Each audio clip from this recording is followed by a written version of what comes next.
if Berlin supplied Kiev with Taurus cruise missiles. We'll get you all the updates on that part as well. But first, the headlines. You don't know. I may do it. I may not do it. I mean, nobody knows what I'm going to do. U.S. President Donald Trump says he is yet to make a decision on Iran. This, as reports claim, Trump told staffers that he's already approved plans to strike Iran, but is waiting to see if Iran will give up on its nuclear program before issuing any order to attack.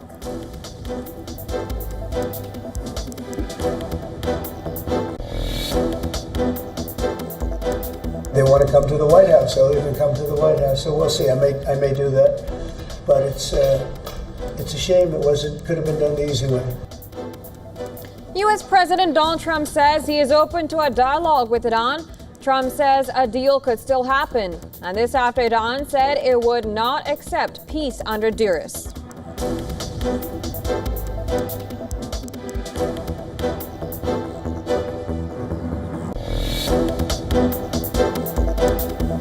Iranian Foreign Minister Saeed Abbas Araghchi says that Iran has never sought nuclear weapons.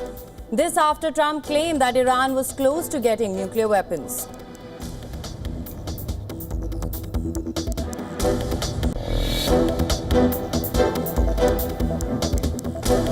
Projectiles intercepted in the sky above Jordan's capital, Amman.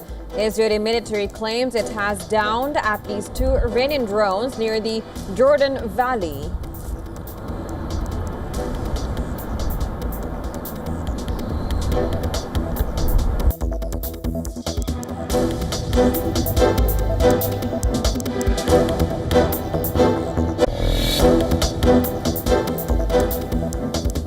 Russian President Vladimir Putin says Iran has not asked Moscow for assistance in its defense in the conflict with Israel. Putin says Russia's strategic partnership treaty with Iran does not include clauses on defense.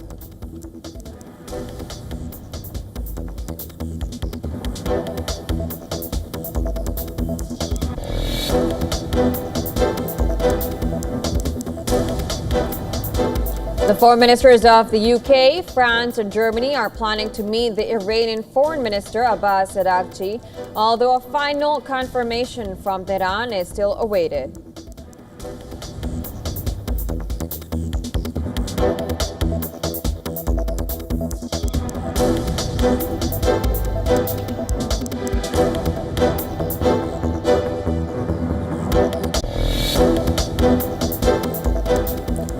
A group of 110 Indian students who were stranded in Iran and evacuated yesterday have landed in Delhi. These students were brought from Iran to Armenia by road and then brought to Delhi by flight.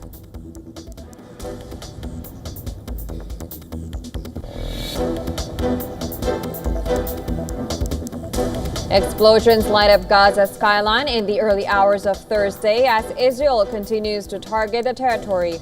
Gaza's health authorities say at least 144 people killed in the last 24 hours, taking the Palestinian death toll to 55,637.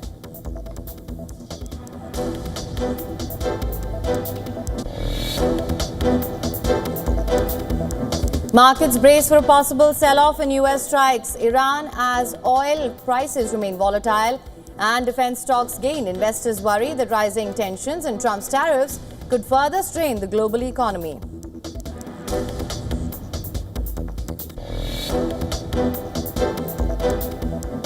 The Los Angeles Lakers have reportedly been sold for $10 billion to American businessman Mark Walter. It is the richest deal in sports history.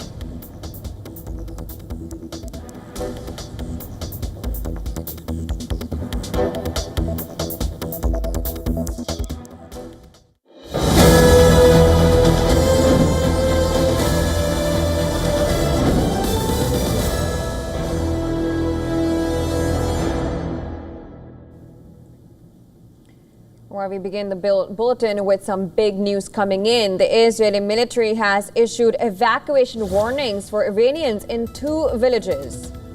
In a telegram post in Arabic and Farsi, IDF issued the warning to the residents of Iraq and Kondab to evacuate immediately before it strikes military infrastructure belonging to the Iranian regime. Now, the development comes moment after an Israeli military said it is carrying out a series of strikes around Tehran and other areas of Iran. This is the big news that is just coming in from West Asia. Israeli military, it has issued evacuation warnings for Iranians in 2 villages. In a telegram post which was issued in Arabic and Persian, IDF issued the warning to the residents of Arak and Kondab to evacuate immediately before it strikes military infrastructure belonging to the Iranian regime there. Now, this is just coming after development. Development comes right after Israeli military said it is carrying out a series of strikes around Tehran and other areas of Iran, and not just Iran.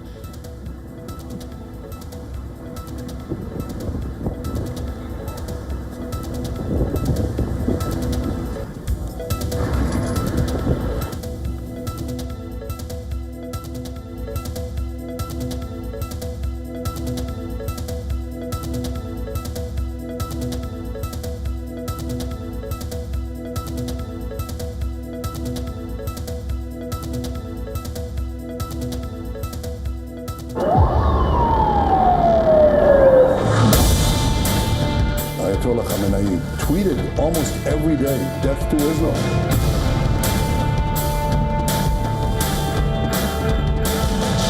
I want to see no nuclear weapon in Iran.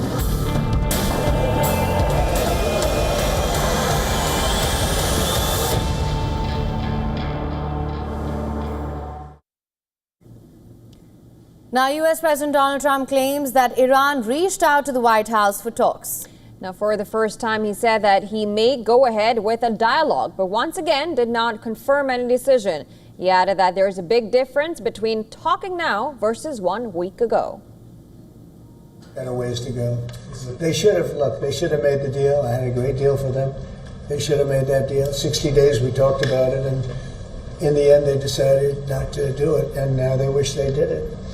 And they want to meet, but it's a little late to meet, but they want to meet. And they want to come to the White House. They'll even come to the White House. So we'll see. I may do that, but it's a shame it could have been done the easy way. Now, the president declined to answer reporters' questions on whether the US was planning to strike Iran and its nuclear facilities. He also doubled down against Iran's nuclear ambitions, saying that the country cannot have a nuclear weapon. Well, I don't want to get involved either, but I've been saying for 20 years, maybe longer, that Iran cannot have a nuclear weapon. I've been saying it for a long time. And I think they were a few weeks away from having one. And they had to sign a document. I think they wish they signed it now. It was a fair deal. And now it's a harder thing to sign, It's a lot of water over the dam. But, it's I say it very simply. Iran can't have a nuclear weapon. Too much devastation. And they'd use it. I believe they'd use it. Others won't use it, but I believe they'd use it. So that's it. It's very simple as far as I'm concerned. They can't have a nuclear weapon. Meanwhile, Iran has denied any negotiations with the White House.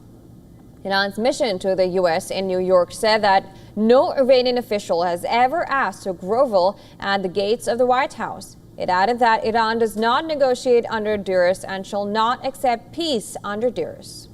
Now, Iran's Supreme Leader Ayatollah Ali Khamenei warned Trump of U.S. involvement in its conflict with Israel. He said that the damage to the United States will be far greater than any challenge Iran will counter.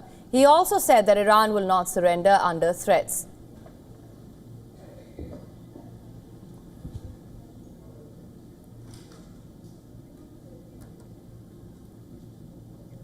And well, to discuss more, we're now being joined by Professor James A. Russell from Washington, D.C. He is an associate professor in the Department of National Security Affairs and an expert on U.S. foreign policy. Thank you so much, Professor, for joining us. It's always a pleasure talking to you. Thank you. Well, let's begin by what Trump has said. He said, I may do it, I may not do it. I mean, nobody knows what I'm going to do. Interesting statement there. We don't know if he knows what to do, but a Wall Street Journal report has claimed that Trump has told staffers that he has approved plans to strike Iran. What do you think he would actually do? Would Congress approve of it if he goes forward? And what is Trump actually thinking about right now? Well, of course, it's a mystery to all of the above. I've been a national security professional for 35 years, and I can tell you it's a terrifying prospect listening to a president muse like that incoherently about going to war with another country, the size of Iran, a country of 90 million people, on spurious grounds, by which I mean, of course, Trump claimed in this interview that he thought that Iran was weeks away from having a nuclear weapon, when his own director of national intelligence has testified before the Congress that the assessment from the intelligence community is that Iran does not have an active nuclear weapons program underway. You get the sense that there's no real deliberative process going on inside the White House to develop coherent options. And this is not all that surprising, because the president has surrounded himself with people who are not subject matter experts. He's given them their jobs because they're loyal to him. So you don't have a great depth of knowledge about the region. You don't have a great depth of knowledge about proliferation issues.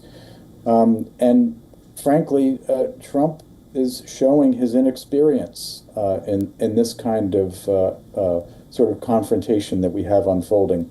You kind of get the feeling that his whim is determined by the last person that he's talked to about this, which in this case is Benjamin Netanyahu, who has been beating the drum for a succession of American presidents over the last 25 years that Iran is on the verge of obtaining a nuclear weapon. It wasn't true 25 years ago, and it's not true today, according to our own intelligence community.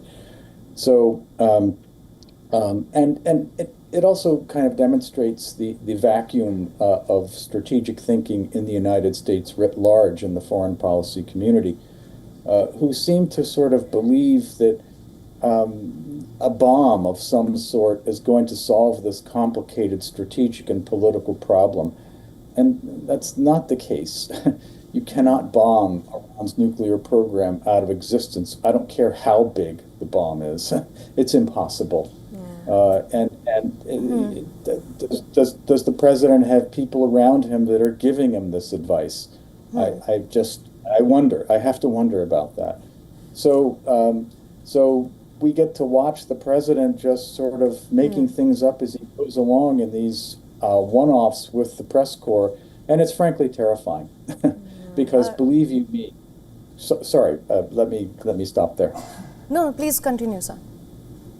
Well, no, what I want to say is that the day that American bombs start falling on Iran is the day that the United States is at war with Iran, and of course, the foreign policy establishment in the United States, some of whom, of course, are working in the Trump administration, are all, sort of believing that it's just a matter of America's good weapons and our good tactics and our trained pilots, and we're so good and the enemy is, not as good as us.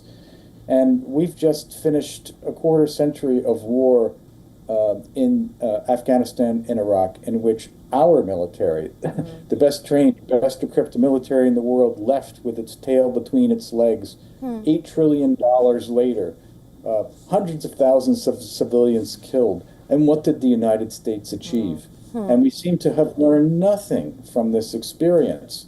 But yet we still have those who are arguing that America's powerful bombs and our accurate weapons are going to solve this complex political problem. It's a complex political and strategic problem. And America and the foreign policy establishment, as exemplified by Trump, have no earthly idea how to think their way through this problem. This calls for deft diplomacy. It calls for a president who is actually willing to stand up to the Israelis, and we haven't had that. Right. Certainly not in recent history. It's the Israelis who are calling the shots in America's foreign policy and strategy in the Middle East. And there were those of us, of course, in this business that thought President Trump was finally going to have a policy that was America first in the Middle East, and it hasn't been the case. He's continued to just stand by and watch the slaughter in Gaza. Right. He stood by and Netanyahu launched the war against Iran, and now he's musing on whether or not he should, quote unquote, join in. Professor Russell, Professor Russell, I remember we were speaking initially when Operation Rising Lion was launched as well, and you made some very insightful points there as well, which were really helpful in the discussions that we were having from, of course, experts from across the globe. And I remember clearly that you said certain things which really stood out. One, as you mentioned today as well, you cannot simply bomb Iran's nuclear program out of existence. Secondly, that Trump is perhaps not able to resist the pressure and is taking the bait that is being dangled in front of him by Netanyahu. That being said, you also mentioned today that we've seen these claims over and over again. If we go back, we can see such claims perhaps every single year in 2018, 16, perhaps 2005 even, you said that as well. That being said, this has been used as a pretext for the strikes. Of course, we know that. This essentially would imply that this is a complete dismantling of the preemptive defensive model in West Asia. And to get to that, I would also want to understand what your perspective on perhaps the regional proxies being involved in this is. Well, these are, of course, great questions, and your viewers are lucky to have such informed commentators providing them with these kinds of insights. I would say that the proxies, in terms of the proxies, that they are less of an issue in a situation like this. What we're talking about here are wars between nation states.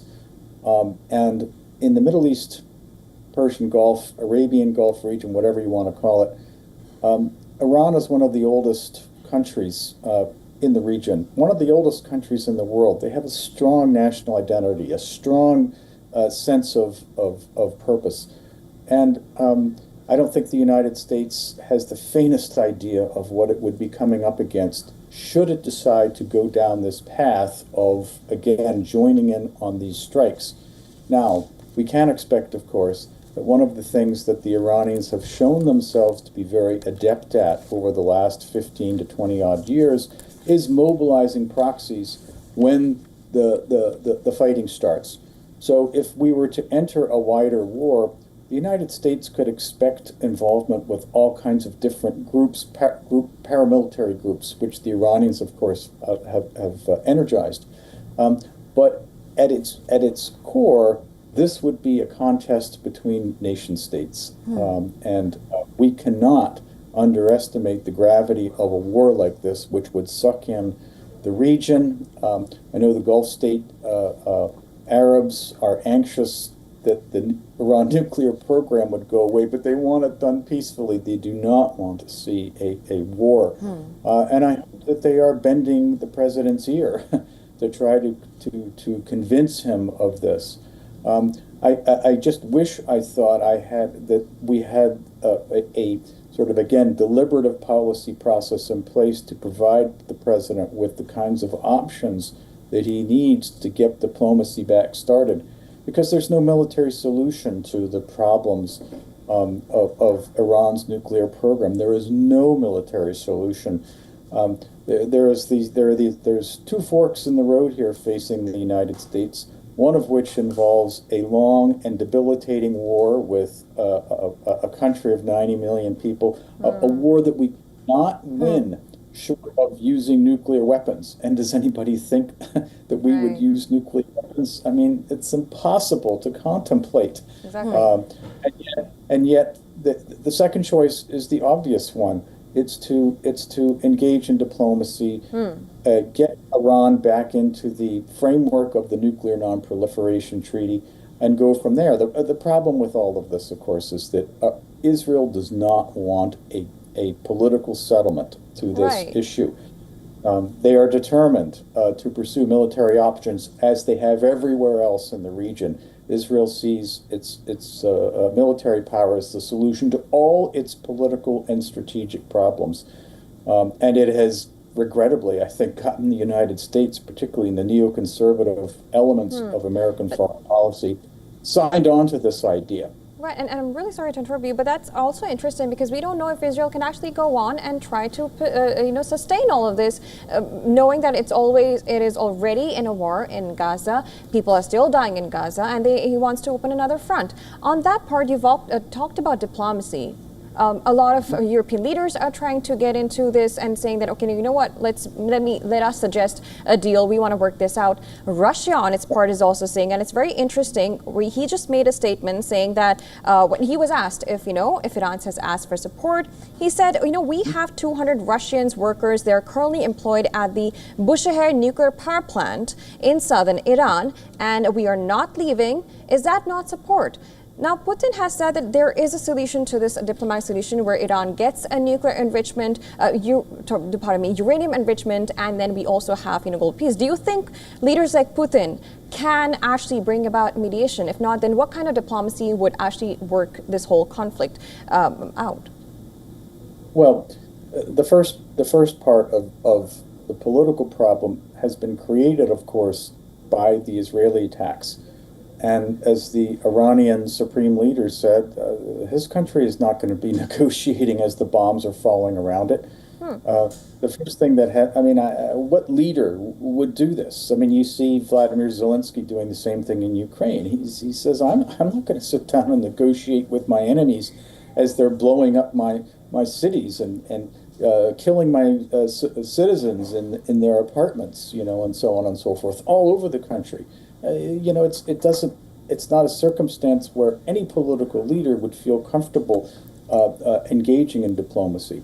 However, what I would say is apropos of your point about Putin, and this regrettably was the whole sort of issue with the Joint Comprehensive Plan of Action. This is the deal that Obama administration put together, which is that you've got to have the Russians, the Chinese, the Europeans, all of these countries, again, the permanent members of the Security Council, involved in a settlement. And the outlines of the settlement seem relatively clear. Iran agreed to intrusive inspection and verification measures in the Joint Comprehensive Plan of Action. And the sort of sticking point seems to be that whether Iran should retain enrichment capabilities. And of course, as a signatory to the Non-Proliferation Treaty, Iran is entitled to enrich uranium, provided, that enrichment activity is monitored appropriately by the International Atomic Energy Agency. So the deal, so to speak, that Trump keeps talking about, and again, these words just flow off of his mouth, and you have to wonder if he realizes what he said. These same things about ending the war in Ukraine, and he seemed to think, this was going to be easy, and all I have to do is come into office, and I'll be able to accomplish this easily. These are complicated problems, and the Iran nuclear program is a complicated problem, and it needs dedicated professionals. But essentially, the deal is all the elements that we know of are in place. They were in place in the Joint Comprehensive Plan of Action, included by the Obama administration, and there has to be another version of the same sort of thing. That's the answer to this. All right, Professor Russell, thank you so much for joining us. You're right. For now, at least, it seems that the United States seems to just be winging it, and there isn't really much clarity on what's really going to happen. That's something that remains to be seen. As always, it's a pleasure speaking to you. Thank you so much for your time, sir. Thank you for having me. Well, talking about the issue, U.S. politics is heating up over Trump's involvement in the ongoing conflict between Israel and Iran. Podcast host and commentator Tucker Carlson was caught in an on-air argument with Texas Senator Ted Cruz over his knowledge, or lack thereof, about Iran and its demographics. The moment signifies the growing rift amid Republicans as Trump doubles down on his threats to Israel. On Iran, pardon me. Take a look. How many people live in Iran, by the way? I don't know the population. At all? No, I don't know the population. You don't know the population of the country you seek to topple? How many people live in Iran? 92 million. Okay. Yeah, How could you not know that? I don't sit around memorizing population tables. Well, it's kind of relevant because you're calling for the overthrow of the government. Why is it relevant whether it's, because, it's 90 million or 80 million or 100 million? Why is that relevant? Because if you don't know anything about the country... I didn't say I don't know anything about Okay, what's the ethnic mix of Iran? They are Persians and predominantly Shia. Okay, this is cute. It's not even, you don't know anything about Iran. So okay, I am not the Tucker Carlson expert on Iran. You're a senator who's calling for the overthrow of the government. You're the one who don't know anything about the country. No, you don't know anything about the country. You're the one who claims they're not trying to murder Donald Trump. You're the I'm one not saying that. who can't figure out if it was a good idea to kill General Soleimani, and you said it was bad. You don't believe they're trying to murder Trump. Yes, I do. Because you're not calling for military strikes against them in retaliation. And if you really believe that... We're carrying out military strikes today. You said Israel was. Right, with our help. I said we. Israel is leading them, but we're supporting them. Well, you're breaking news here because the U.S. government last night denied, the National Security Council spokesman Alex Pfeiffer denied on behalf of Trump that we were acting on Israel's behalf in any offensive capacity. No, we're not bombing them. Israel's bombing them. You just said we were. We are supporting Israel. Israel. High stakes. You're a senator. If you're saying the United States government is at war with Iran right now, people are listening. Okay. And with that, it's time now for a short break. But don't go anywhere. We have lots coming up on the other side of the world. DNA. We also talk about Canada's premier intelligence agency that has officially acknowledged Kalistani extremists on its soil in its annual report. The report explained that while there were extremist attacks in Canada in 2024, they continue to pose a national security threat. More about it on the next side. Stay tuned.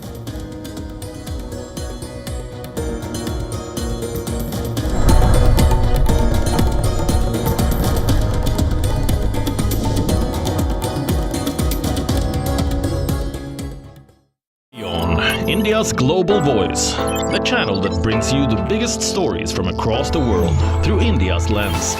Now available in more than 190 countries worldwide. Because we believe that the world is one. Watch us in Africa, Europe, USA and Canada, South America, Asia Pacific, Middle East and North African regions. Also available on these digital platforms across the world. WION. World is one.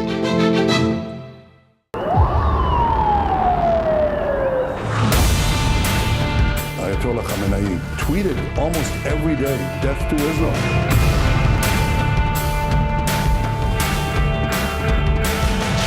I want to see no nuclear weapon in Iran.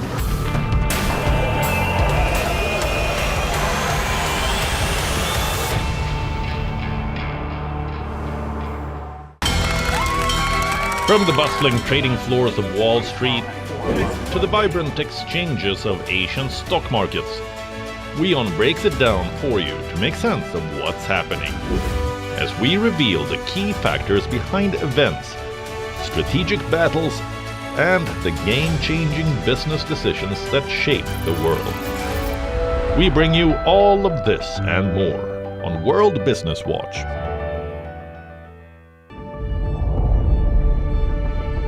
The Earth is sending distress signals.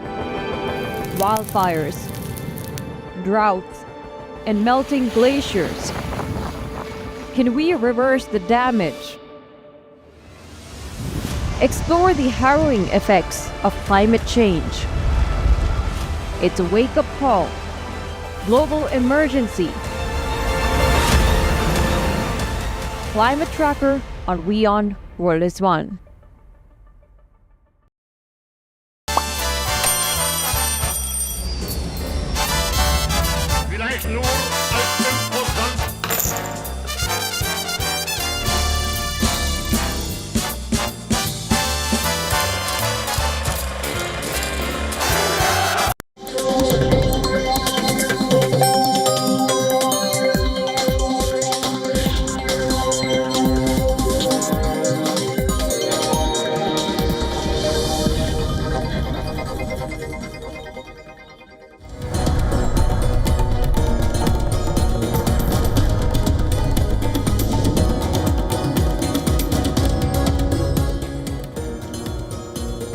Welcome back. You're watching Beyond World is One with me, Jyotsna Kumar, and my colleague Kim Karsuraya. More up on this side. We begin with the headlines.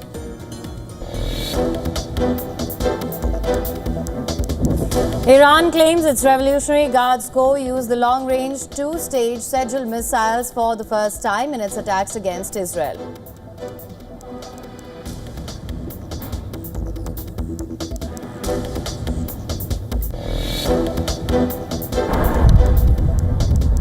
Projectiles intercepted in the sky above Jordan's capital, Amman. Israeli military claims it has downed at least 2 Iranian drones near the Jordan Valley.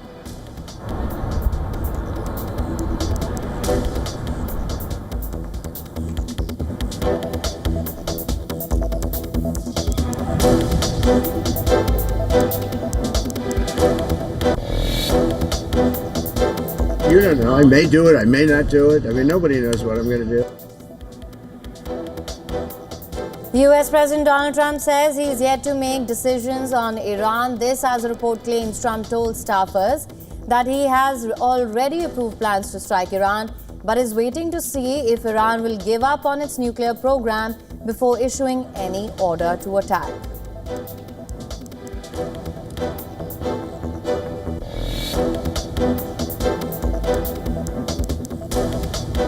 Russian President Vladimir Putin says Iran has not asked Moscow for assistance in its defense in the conflict with Israel. Putin says Russia's strategic partnership treaty with Iran does not include clauses of defense.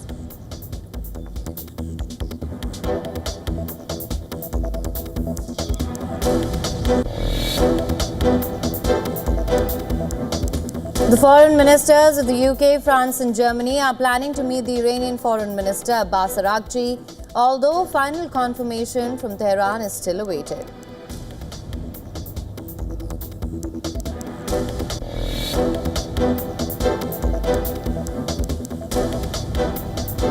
A group of 110 Indian students who were stranded in Iran and evacuated yesterday have landed in capital Delhi. These students were brought from Iran to Armenia by road and then brought to Delhi by flight.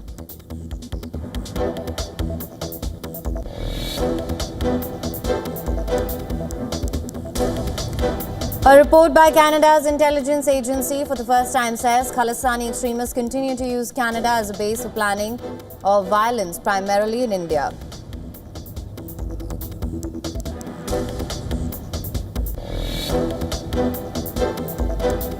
Explosions light up Gaza's skyline in the early hours of Thursday as Israel continues to target the territory.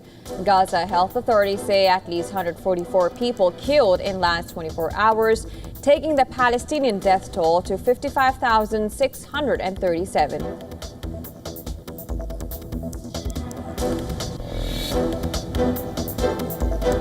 Wall Street closed flat after the Fed held rates steady and Powell warned of summer inflation tied to Trump's tariffs. Oil prices climbed on Israel-Iran war fears, while Trump signals growing impatience with Tehran.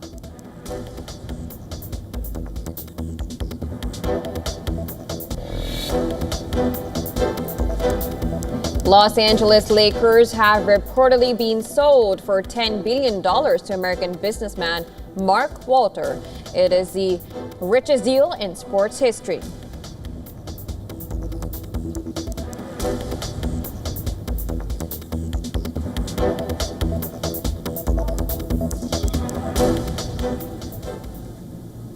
Russian President Vladimir Putin has warned Germany that it would be directly involved in war in Ukraine if it supplies Taurus cruise missiles to Kyiv.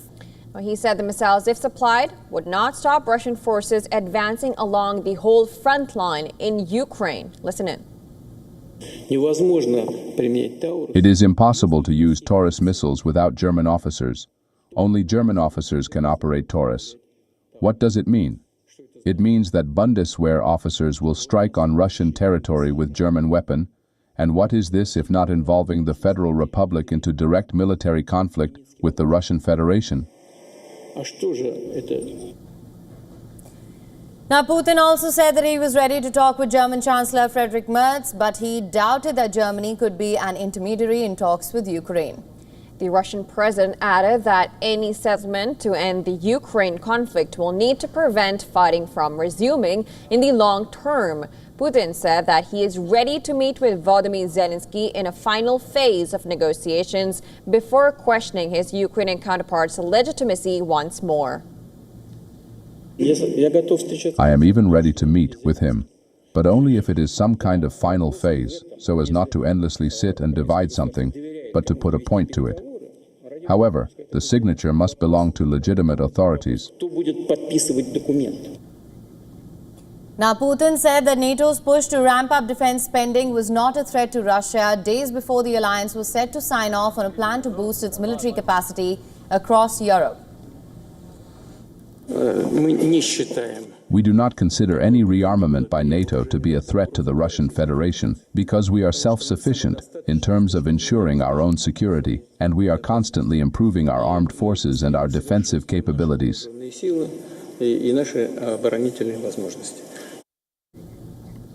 Meanwhile, Russia has escalated its aerial attacks on Ukraine amid the stalled talks. Kiev said Russian strikes on the Ukrainian capital killed at least 28 people on Wednesday.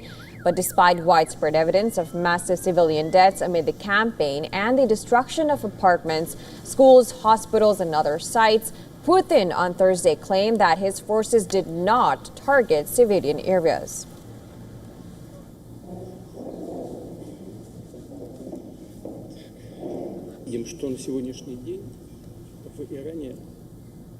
And in other global news, for the first time ever, Canada's premier intelligence agency, Canadian Security Intelligence Services, CSIS, officially acknowledged Kalistani extremists on its soil. Now, in its annual report to the Parliament, the CSIS said that only a small group of individuals are considered Kalistani extremists because they continue to use Canada as a base for the promotion, fundraising, or planning of violence, primarily in India. Big admission. India has repeatedly asked Canada to act on the Kalistani extremists and has even formally requested the extradition of over 20 from the country for various crimes committed in India. The report explained that while there were no Canada-based Kalistani extremists, CBKES-related attacks in Canada in 2024, the involvement in violent activities continues to pose a national security threat to Canada as well as Canadian interests. It went on to say that real and perceived Kalistani extremism emerging from Canada continues to drive Indian foreign interference activities in Canada. Now, the report comes a day after Prime Minister Narendra Modi and Canadian Prime Minister Mark Carney held bilateral talks on the sidelines of the G7 summit in Alberta. After the bilateral, both sides decided to appoint new high commissioners to each other's capitals, resume trade pact negotiations, among other key measures.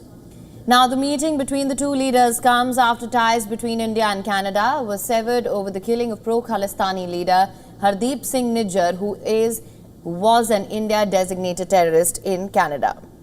Now, the then Canadian Prime Minister Justin Trudeau had accused Indian agents of being involved in the killing.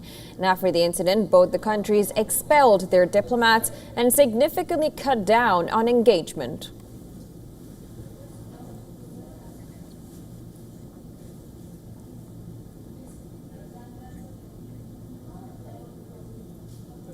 All right, for more on this, WION's Assistant Editor for Foreign Affairs, Siddhant Sibal, is now joining us on the broadcast. Now, Siddhant, this is a big admission that for the first time, Canada's premier intelligence agency has acknowledged Khalistani extremists on its soil. Siddhant, what more can you tell us?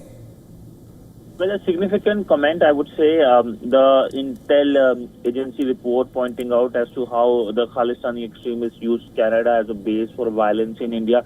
Something that India has been saying for a pretty long time, pointing out its worry over the extremist element getting space in Canada, which of course impacts India. But essentially coming at a time when there is a thaw in the relationship, both the leaders just met and decided a slew of measures, including, of course, reinstatement of the high commissioners and, of course, trading ties as well in terms of restarting the negotiations. But it looks like that after almost 2 years of a free fall in the relationship, particularly because of the comments made by the then Canadian Prime Minister Justin Trudeau.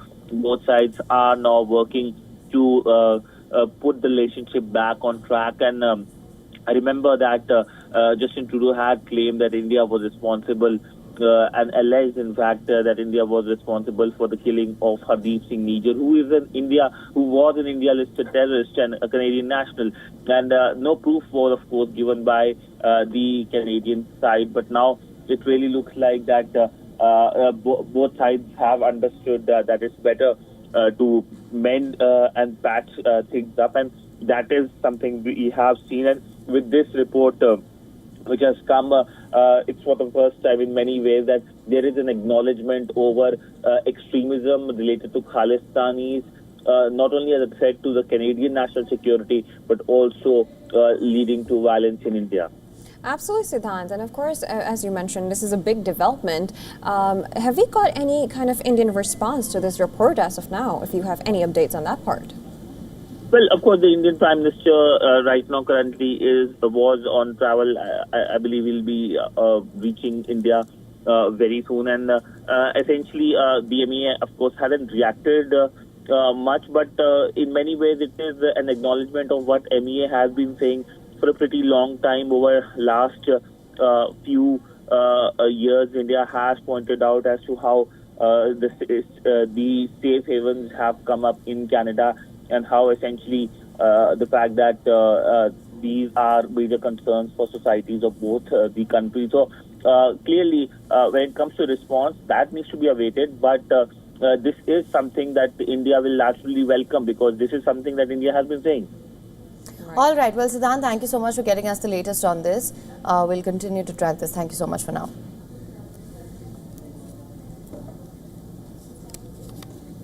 Now, US President Donald Trump hosted Pakistan's Army Chief Field Marshal Asim Munir at the White House. Now, the lunch meeting was the first time a US president has hosted the head of Pakistan's army, widely regarded as having sway over the country's national security policies, at the White House, unaccompanied by senior Pakistani civilian officials. Trump said he discussed the Iran-Israel conflict with Munir, as Pakistan knows about Tehran better than most. Islamabad has condemned Israel's airstrikes against Iran, saying they violate international law and threaten regional stability. Is there anything you can share from that meeting? Yeah, well, they know Iran very well, better than most. And they're not happy about anything. It's not that they're bad with Israel. They know them both, actually, but they probably, maybe they know Iran better. But they see what's going on. Now, Trump told reporters he thanked Munir for ending the war with India, for which he also praised Indian Prime Minister Narendra Modi, who he spoke to on Tuesday night. I want to thank, as you know, Prime Minister Modi just left, just a little while ago, just left. And we're working a trade deal with India. We're working a trade deal with Pakistan. And they were both here, but I was with Modi a few weeks ago. He was here, actually. But now we speak to him, and I'm so happy. There was a deal that two smart people, plus, you know, they have people on their staff too, but two smart people, two very smart people decided not to keep going with that war. That could have been a nuclear war. Those are two nuclear powers, big ones, big nuclear powers, and they decided not. So I was honored to meet him today. White House spokeswoman Anna Kelly said Trump hosted Munir after he called for the president to be nominated for the Nobel Peace Prize for preventing a nuclear war between India and Pakistan. Now, Trump had been saying that India and Pakistan agreed to a ceasefire after talks mediated by the U.S. Pakistan has thanked Washington for playing a mediating role, while India has repeatedly denied any third-party mediation. India's Foreign Secretary Vikram Misri said Prime Minister Modi told Trump in their call on Tuesday that the ceasefire was achieved through talks between the Indian and Pakistani militaries and not U.S. mediation. प्रधानमंत्री मोदी ने राष्ट्रपति Trump को स्पष्ट रूप से कहा कि इस पूरे घटनाक्रम के दौरान कभी भी किसी भी स्तर पर भारत अमेरिका ट्रेड डील या अमेरिका द्वारा भारत और पाकिस्तान के बीच मध्यस्थता जैसे विषयों पर बात नहीं हुई थी। सैन्य कार्रवाई रोकने की बात सीधे भारत और पाकिस्तान के बीच दोनों सेनाओं की एग्जिस्टिंग चैनल्स के माध्यम से हुई थी और पाकिस्तान के ही आग्रह पर हुई थी।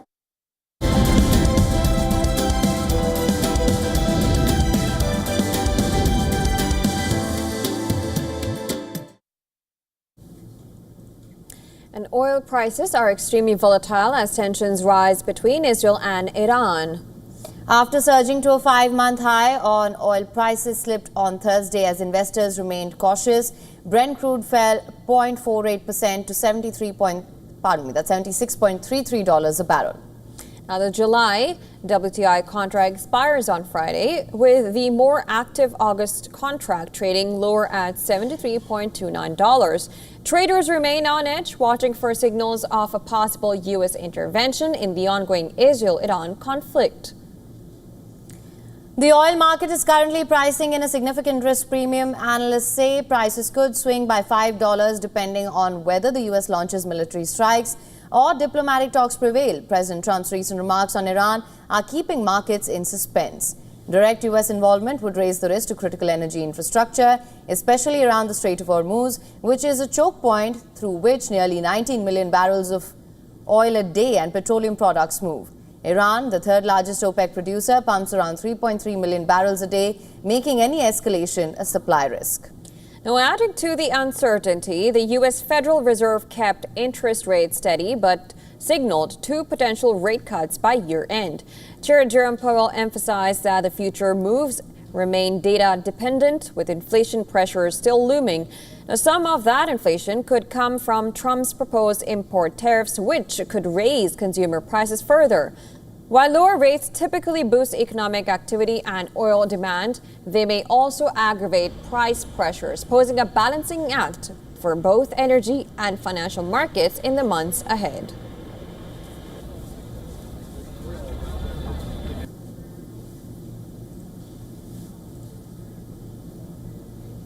The U.S. Federal Reserve has held interest rates steady at 5.25% to 5.5%, citing persistent inflation pressures and a slowing economy. Well, while the market expected no move this week, all eyes were on the Fed's revised projections. Despite elevated uncertainty, the economy is in a solid position. The unemployment rate remains low, and the labor market is at or near maximum employment. Inflation has come down a great deal, but has been running somewhat above our 2% longer run objective. In support of our goals, today the Federal Open Market Committee decided to leave our policy interest rate unchanged. We believe that the current stance of monetary policy leaves us well positioned to respond in a timely way to potential economic developments. The central bank still sees 2 rate cuts in 2025, but scaled back its easing path for 2026 and 2027 to just 1 cut each. The Fed's updated dot plot revealed a divided new, with 7 out of 19 officials now against any cuts this year. Chairman Jerome Powell said that the Fed is well positioned to wait and watch, signaling no urgency to move amid ongoing economic uncertainty.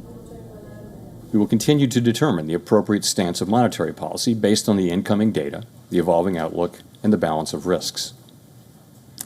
Changes to trade, immigration, fiscal, and regulatory policies continue to evolve, and their effects on the economy remain uncertain. And new projections from the Fed show clear signs of stagflationary pressure ahead.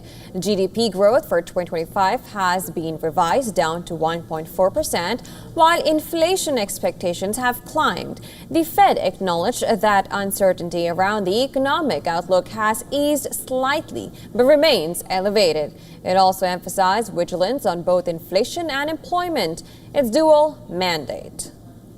Adding political heat to the Fed's cautious stance, Donald Trump lashed out at Jerome Powell once again, calling him stupid and demanding a 2 percentage point cut.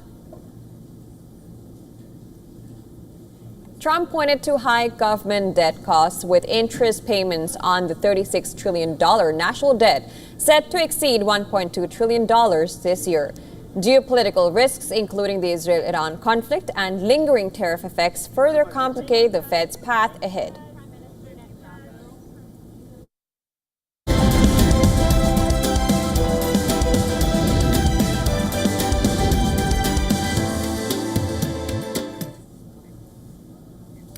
Well, for the first time in the U.S., social media has become the main source of news, overtaking traditional TV channels and news websites. According to a report by the Reuters Institute, more than 50% of all Americans surveyed said that they got their news from social media and digital video platforms.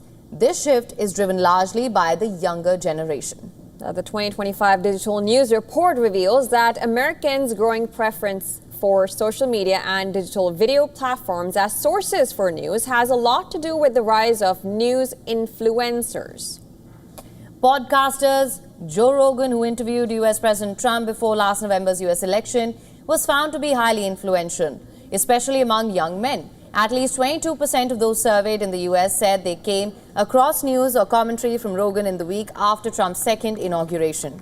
Now, besides the U.S., the report surveyed almost 100,000 people in 47 countries. Now, its findings shows that in most countries, traditional news media is struggling to connect with much of the public with declining engagement, low trust, and stagnating digital subscriptions. In countries with younger, heavy social media users, including India, Brazil, Indonesia, and Thailand, there's a growing trend of people relying on YouTube, Instagram, and TikTok influencers for information. This trend reaffirms the challenge that traditional media outlets face in a rapidly evolving digital landscape.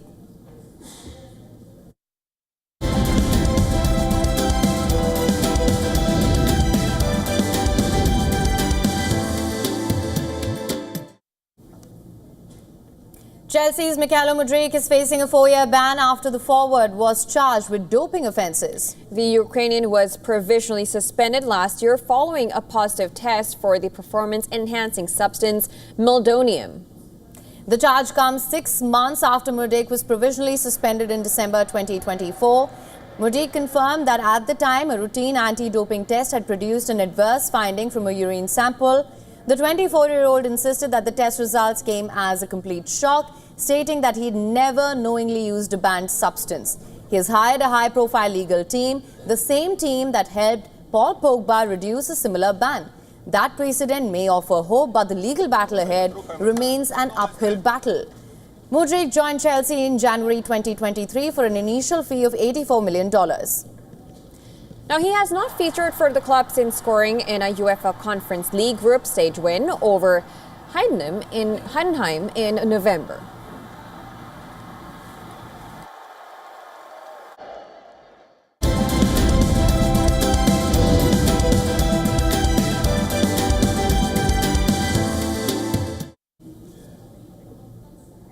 And Scarlett Johansson recently attended the premiere of her upcoming film Jurassic World Rebirth. Here's what happened at the event.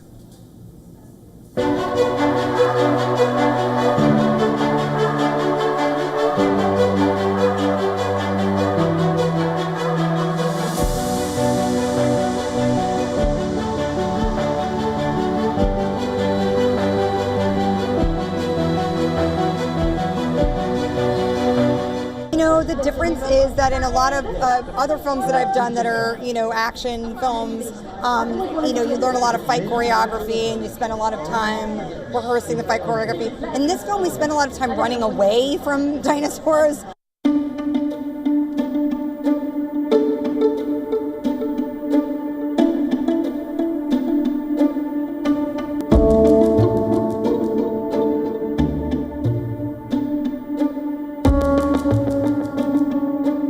It was wonderful. It's a lot of fun. She's a terrific leader, and I think she